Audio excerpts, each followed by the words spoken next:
Hi guys, আমি সুনন্দা আবার চলে এলাম আরেকটা ভিডিও নিয়ে। অনেকদিন ভিডিও দেওয়া হচ্ছে না, সময়টা ঠিক হয়ে উঠছে না, তাই জন্য দিতে পারছি না।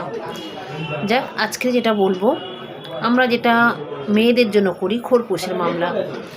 খোরপোশের মামলাতে এটা আমি মেয়ে ছেলে উভয়কেই বলবো যে কথাগুলো সবাই একটু ভালো করে শুনবেন, তাহলে বুঝতে পারবেন, প্রত্যেকেরই কাজে লাগবে। খোরপোশের মামলায় অনেক মহিলা মনে করেন যে আমি এতদিন অর্ডার কেন দেরি হচ্ছে, অর্ডার হতে এত যদি দেরি হয় আমার প্রচুর পয়সা খরচা হয়ে যাচ্ছে, কি হবে না হবে এইসব কিন্তু মনে করতে থাকেন। যেহেতু অর্ডার হতে কখনো 4 মাস, কখনো 6 মাস, কখনো হয়তো 1 বছর, কখনো 1.5 বছর, এটা সময় লেগে যায়। কিছু কিছু কেসের কিছু কিছু প্রসিডিওর রয়েছে, এই প্রসিডিওরগুলো মেনটেন করতে করতে একটু সময় লেগে যায়। সেক্ষেত্রে বলবো আপনারা চিন্তা করবেন না। যখন আপনার একটা অর্ডারের জন্য থাকে, সেই অর্ডারটা যখন হয়ে যায়, শেষে 1 বছর হতে পারে, 1.5 বছর হতে পারে, বা 6 মাস পরে যে অর্ডার হবে, সেই অর্ডারটা যদি 5,000 টাকা হয় বা 10,000 টাকা হয়, যে ফাইলিং ডেট, একটা ফাইলিং ডেট হয়তো একটা ফাইলিং যে ডেটে করা হয়, সেই ডেট থেকে কিন্তু ওটাকে কাউন্ট করা হয়।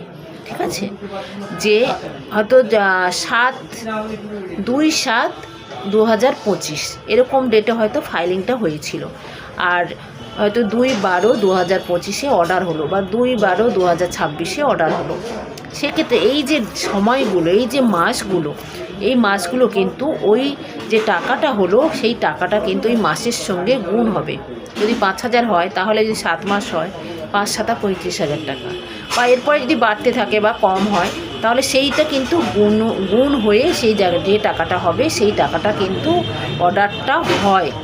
ঠিক আছে, অর্ডারটা সেইভাবে সুপ্রিম কোর্টের অর্ডার আছে, এইভাবে অর্ডারটা জাজ সাহেবদের দিতে হবে।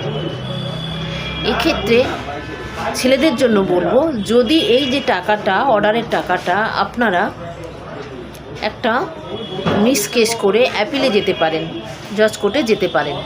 ঠিক আছে, জজ কোর্টে গিয়ে কিন্তু, যেহেতু আপনার ক্ষেত্রে হয়তো অনেকটা টাকা হয়ে গেছে, আপনি পারছেন না দিতে, সেক্ষেত্রে জাজ সাহেবরা কিন্তু একটা কনসিডার করে, কিছুটা টাকাটা হয়তো কমিয়ে দেয়। তাই বলবো, ছেলে বা মেয়ে দুজনকেই বলবো, কেউ ঘাবড়াবেন না বা কোনো চিন্তা করবেন না। দুদিক দিয়ে কিন্তু অপশান রয়েছে। আপনারা ঠিকঠাক, আপনারা যদি খোরপোশের জন্য, মহিলাদের জন্য বলবো, যদি খোরপোশের জন্য ভীষণ দরকার হয়, বা কোনো স্বামী বা শ্বশুরবাড়ি থেকে ভীষণ অত্যাচারিত হচ্ছেন, বা কোনো খাওয়া পড়া দিচ্ছে না, বাচ্চা দেখাশোনা করছে না, তা ক্ষেত্রে আপনি সেই জন্য আপনি কিন্তু কোর্টে আসতে পারেন, কোর্টে দ্বারস্থ হতে পারেন। আপনি কিন্তু একটা সময়ে আপনি একটা টাকা পাবেন। আর ছেলেদের বলবো, আপনাদের যে